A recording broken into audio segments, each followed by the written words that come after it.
Welcome to ZKast, everyone. I'm Kerravala from ZK Research, and I'm here at AWS Reinforce 2025 in Philadelphia with Eric Brandwine, VP and Distinguished Engineer for Amazon. Correct. And we're going to talk security here. Obviously, this being a security show. Before we do that, though, just a quick intro on yourself and what you do for Amazon. Absolutely. I've been with the company for about 17 and a half years. About 15 of that has been in the security organization. I'm the senior security engineer at Amazon, and as such, I work across the organization, diving into whatever needs my attention and making sure that we hold the bar high for customers. All right, Eric. So this is AWS's big security show. It's the annual security show. There was lots of news here, and before we get into that, though, talk about the event itself, what the purposes, who the attendees are, and what you hope to educate them on. So I love Reinforce every year. As I said, I've been in security at AWS for a long time. And the fact that we have an entire conference dedicated to nothing but talking with our customers about security and educating them is just mind-blowing to me. I love the fact that we've grown to the point where this is a thing that we actually do. And the purpose of the conference is very much a teaching conference. It's to learn about security. It's to help our customers make good choices and to have a better day in the cloud.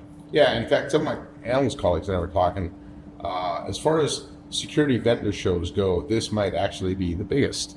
Right? RSA is obviously the bigger show, but when you think of how big the Amazon security business is now and the number of attendees here, I don't think there's a vendor event that's actually bigger than this one. So I guess that shows where you've come in all these years. So, it's humbling. Yeah.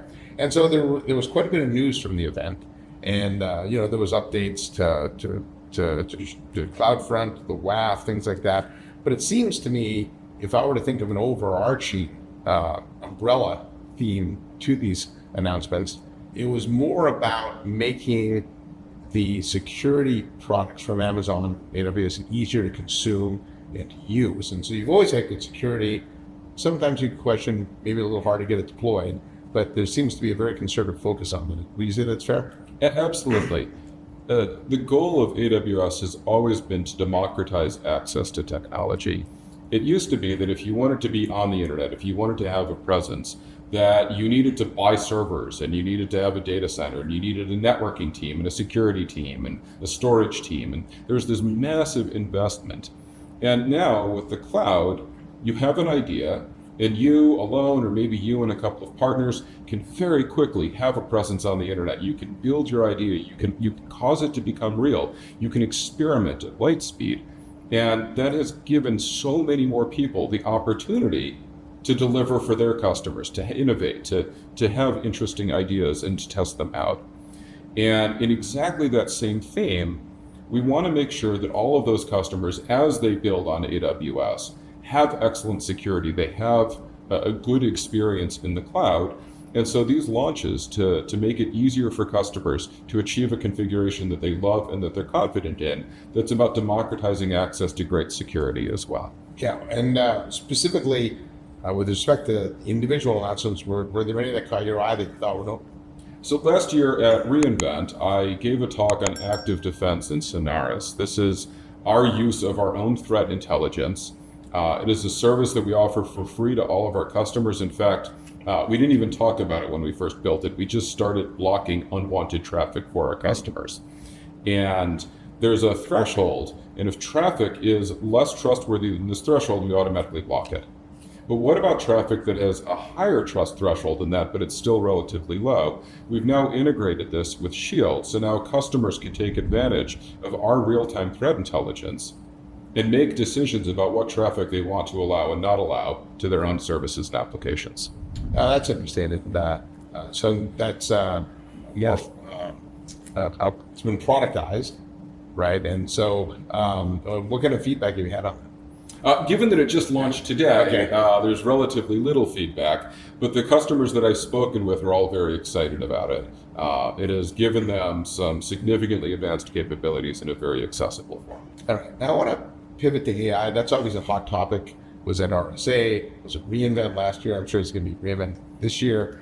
Within the confines of security, though, what's happening to AI?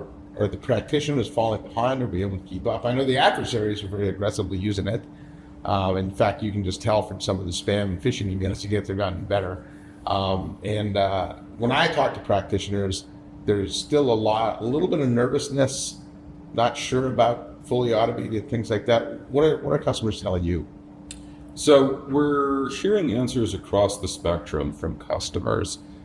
We have some customers that are all in, they're experimenting aggressively, they're trying out new ideas, and they're going through these very quickly. This is an area that's very new. No one knows what's going to be durable here. And so rapid experimentation is absolutely something that people should be doing. Internally, we are taking advantage of Amazon's breadth and scale. With Bedrock, we provide these very, very tight security and isolation privacy guarantees to our customers. And so we can't use that data to learn, either to train models or to just teach our own security professionals what they need to be aware of. But we have so many generative AI experiences across Amazon. For example, many of our customer service experiences are Gen AI powered. And our customers expect that an Amazon human is going to be looking at these transcripts and learning from them. And so we can use that to find new techniques. In fact, Amazon's retail customer service is one of the first places we started seeing Gen AI adversaries. They were incredibly naive one-shot attacks, but that's where people started. And so we get these early indicators, we get to learn, we get to use what we learn across all of Amazon and use that to, we get to learn from all of Amazon, and we get to apply that to our AWS services so that our customers benefit. Is that? Yeah, it's good. Yeah. Now, when you say rapid experimentation with security, that's not exactly been the norm when it comes to security. You don't often see security teams talking about throwing stuff at the wall and seeing what sticks, right? And so how different is that model? Like, how do security pros get comfortable with that? This is something that AWS Security has been doing for years and years. It has gotten dramatically cheaper, though, in the age of generative AI. So I don't have to stand up a $500,000 firewall to try something, right? You also don't need to go handwrite parsers for all of the different data formats involved. You don't have to go handwrite all of the logic. You can write a prompt, and the prompt may be quite long and detailed, but it's still cheaper to write that prompt than it is to build all of that software. And if it's an idea that pays off, if it's something that you think is worth following up on, you can refine it. Now, when I say rapid experimentation in security, security is a big data problem. We have a wealth of telemetry. We have all of this data, CloudTrail logs and DNS logs and flow logs and other data sources that we extract from our infrastructure. And that's what we experiment on. We respect customer privacy. We don't put things into production until it's time. But there's still so much you can do to experiment and learn and have a hypothesis and test it. In many cases, you can have a hypothesis tested, throw it away, have a hypothesis tested, throw it away multiple times in the space of a single day. And if you have a team of people that, maybe they take an afternoon, buy a couple of pizzas, do a hackathon, you're going to have a ton of bad ideas and one or two or three great ideas that then we can go invest further in. And so when you think of AI for security, what do you think it's good at now? And so where would you use it? Where wouldn't you use it? So security is also, at least at AWS, a software development discipline. We have more software developers than we do security engineers intentionally. And Gen AI is excellent at code generation. Yeah, I could say that. It has to pass the test suite. It has to compile. There's all sorts of checks. Makes a lot less mistakes than people. And so that is absolutely a place that we are investing heavily. The other thing is that you can have a model parse logs that it's never seen before. This is a remarkable ability. And so if you're doing incident response and you encounter some system that we've never seen this log format before, no one in security has ever had to deal with this log format. Either you can have a human being try and line things up, and when you're doing incident response, inevitably, the two systems are in different time zones. They write timestamps out differently. You can't just do a simple string match. It's complicated. And you just tell the model, line these things up. And it does it. And it does it with incredibly high fidelity. Yeah, no, before actually I was an analyst, I was an IT pro, and we did a lot of the manual log, editing, things like that, running it through scripts. And so it's going to save literally hundreds of hours of time. And it's not work that anyone loves. There's no security engineer that's like, I want to parse another log file. Yeah, in fact, that's a piece of advice I've given IT pros. So if you're doing things today that aren't really core to your resume, like use AI to automate them out of your job, right? And that's a good way to think about it. Yeah, there's so much work that we have to do, so much creative, original thinking that we need to do in order to protect customers, that automating away the rest it's going to be. So I think you're not a believer in the concept that AI is going to take all these jobs away. Certainly not in the short or medium term. Every single time we've solved a problem in security, we have freed up our engineers to go after the next problem and the next problem. We've kept our people very busy over the years. Personally, I look at it as a tool. Like, you wouldn't hire an accountant that doesn't know how to use Excel. Down the road, we're not going to hire security engineers that aren't familiar with how to use AI to do their job. Correct. Yeah. So now, looking ahead, right? Obviously, you've built agents for your products. A lot of the other security companies have as well. And so now we've got this agent problem, right? And there are, A2A, MCP, things like that, protocols that are supposed to help. Frankly, when I think back into the history of corporate IT, whenever we've had to have interoperability between vendors, even different protocols, we wind up with a lot of middleware, things like that. It's never that easy, and frankly, it never works all that well. And so what happens here? So I've lived through this cycle multiple times in my career, and I have never had a protocol debate that I enjoyed. Like, I really don't care what the protocol is. I care what the properties of the resulting system are. And I think that's going to be the most important learning. We are at the very, very thin end of the wedge right now. No one on earth knows how agentic systems are going to work, like which patterns are going to be survivable and durable and robust and cost effective and scalable. And then you throw agent to agent in there, and MCP may survive or it may go. A to A may survive or it may go. That's not what's important to me. It's how do you build these systems? What are the properties you're looking for? What are the patterns that result in a system that continues to do what we want to do months, years later? And I'm looking forward to learning that. Like, that's why we're doing this rapid experimentation. That's why we're putting these things together. And that's one of the nice things about doing this with LLMs, is that they're very, very good at doing that translation between protocols. Like, if I suddenly wanted to do all of my security analysis in Spanish, I could add one sentence to the prompt, and all of a sudden I would be having this conversation with the model in Spanish. My Spanish is pretty bad, it would slow me down, but there's no other tool that I know of that has that flexibility. And so if there's some new protocol, we'll give it a shot, we'll adapt to it, we'll allow it to talk with our existing tools. If it provides benefit, we'll double down. If it doesn't. So ultimately, the answer to being able to have better agent-to-agent communications is smarter agents that understand that translate. So you're using AI to solve the interoperability problem. And people that know how to structure these applications so they get the results that they want. It is very easy to build incredibly inefficient LLM-based applications. A human being might look at a problem and be like, okay, we need this and this and this, and there's an obvious call graph, and there's a bounded amount of work we need to do. And the LLM could decide to do that in a wildly inefficient way where data is bouncing back and forth between these things. And it might get an acceptable answer, but if you're doing this again and again and again, if this is a tool you built for single use, I don't care how inefficient it is. Right. I care only about wall clock time and how much your time you save. Well, code's like that. If this is a tool that we're going to be running constantly, as part of our incident response loop, doing log analysis on large volumes, that inefficiency is going to be really expensive. And so learning how to structure these things so that our engineers, who are not necessarily machine learning scientists, who are not experts in this, get good results that are scalable and repeatable, is going to be some of the most important learning. All right. Now I want to shift gears a little bit to the role of security. And during her keynote, Eva Herzog, the AWS CISO, said something interesting where if you have a secure foundation, that can actually act as an accelerator for innovation, because you think about typically how innovation works. You innovate, you apply security, you go back, you change things, you've got to look at the security again.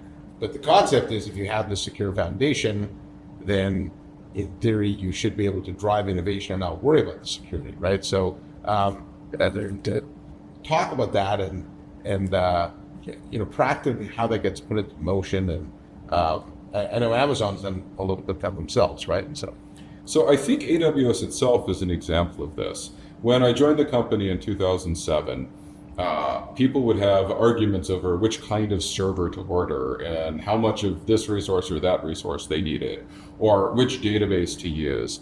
And you had to get these decisions right because there were hardware orders, there was lead time on this. Long lead times. And there was financial cost.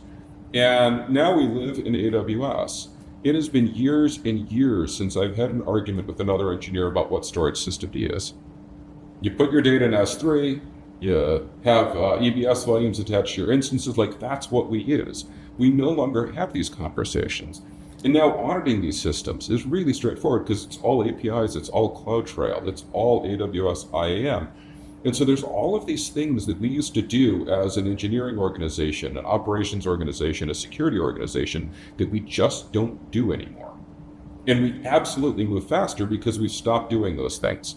We've made the world simpler and better. And you can keep applying this lesson. So a few years ago, the log4j issue happened. Log4j is a common Java logging library, and there's a real bad security issue, and you can read about it on the internet. Ruined a lot of people's weekends. I was on vacation. My vacation ended. And AWS, it was magnificent watching the AWS machine swing into action. We actually wound up writing our own hot patch for the issue so we could patch running machines. We open sourced this. Right. But when we deployed the hot patch across Amazon's infrastructure, we also patched Lambda and Fargate. Our customer said, I want you to manage the runtime for me. I want you to own this part of the stack. We're like, okay. And so everyone, internal and external, that had workloads on Lambda or Fargate got patched for Log4j much faster than anyone else on the internet did. And this is another example of a strong security foundation enabling people to move faster.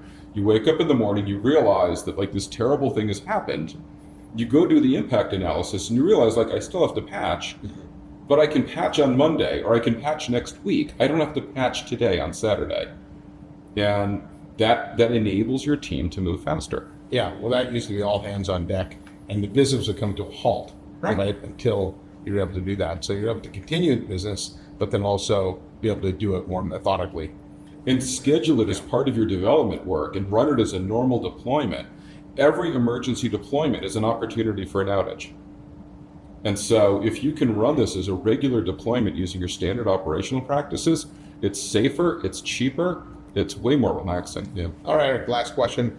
Security, obviously, like every industry, is going through a massive amount of change because of AI. For the practitioners out there that are struggling with what to do next, a couple pieces of advice. Experiment now. And I was thinking about this. Like early in my career, if a new firewall came out, new vendor entered the market, and you wanted to learn this firewall, you're probably looking at taking a class. These devices were incredibly expensive. Yeah. They were out of the range of most home gamers. And so you're probably looking at taking a class, formal training, getting access to a lab, and having to learn this new device. That was the key. You had to know somebody who had a lab. Right. And like now, if you want to learn some new technology, again, like you get an AWS account, you click a couple buttons, and maybe you skip your latte on Saturday. And for a truly reasonable amount of money, you can be playing around with AI code generation or AI log parsing or whatever idea you have that no one else has had yet. And you can try these things out. The most important thing that I've personally done with AI is not any particular deliverable. It's just playing with the tools and seeing what works and how seemingly meaningless changes to the prompt cause the model to act differently, getting a personal feel for how these things work. And everyone should be doing that. It's so accessible. It's a new tool. It's not something you have to use, but it's something that you get to use, that you could use. And if you've done this experimentation, if you've had these educational experiences, then when the right opportunity pops up, you're ready. And you get to be disproportionately effective. Yeah. In fact, I heard somebody at a conference say, with AI, there were no fast followers. You lead where you fall behind. Do you agree with that? I think that's the way Yeah. the world is Yeah. going to shake out. Yeah. All right. So, anything else going on? No, thank you very Yeah, much for thank the you. conversation, and thank you for joining us in Philadelphia. Yeah, no, it's a great event. Can't wait for next year. So, on behalf of Eric Brandwine from Amazon and Zeus, Kerravala from ZK Research, saying thanks for watching. Give us a like and hit that subscribe button as well. We'll see you next time, next episode of ZKast.